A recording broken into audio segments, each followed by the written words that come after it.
یک صدای میگذاریم تا اینکه شما بشنوید در موردی که تلفن های میگافون دیروز یعنی و پره روز و دیروز از تاریخ 24 25 26 یعنی چی چیزهای برای مردم بدخشان و مردم تاجیکستان به نمایش میگذارد و وقتی زنگ میزنند مردم به بدخشان چی میگوید؟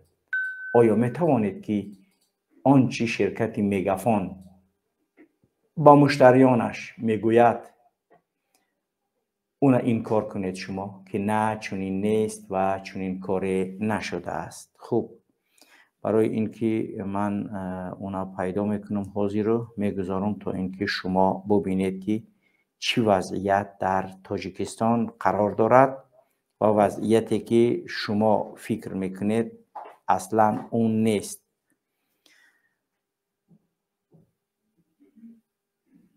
Шумара ширкат Мегафон Таджикистан Хайрам Акбар мегӯяд. Здравствуйте. Вас приветствует компания Мегафон Таджикистан. Барои гирифтани маълумот бо забони таҷики рақами 1-ро пахш намоед. Муштарии муҳтарам, дар айни замон дар ҳудуди вилояти мухтори Кӯҳистони Бадахшон корҳои садамавӣ аз тарафи ширкатҳои таҳсилкунандаи интернет гузаронда шуда истодааст.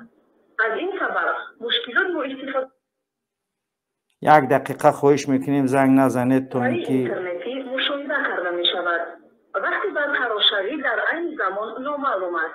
برای حالت ناگوار عذر می‌پرسیم.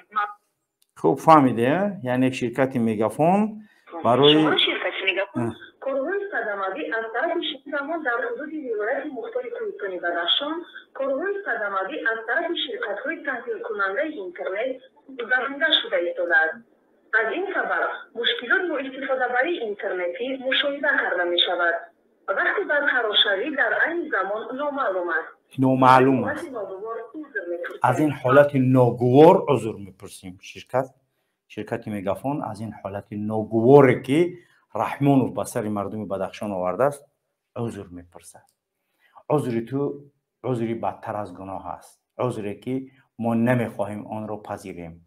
220,000 اهالی بدخشان نمیتوانند آن عذری شما را پذیرند. عذری که نباید آن پیش آورده شود. عذری که واقعا هم مردم و ملت تاجیک و تمام مردم را در مدت 29 سال حاکمیت و مردم بدخشان را در این اواخر با چشم خیلی حقارت و بد مینگرد. رحمانوف در سفرهایی که به بدخشان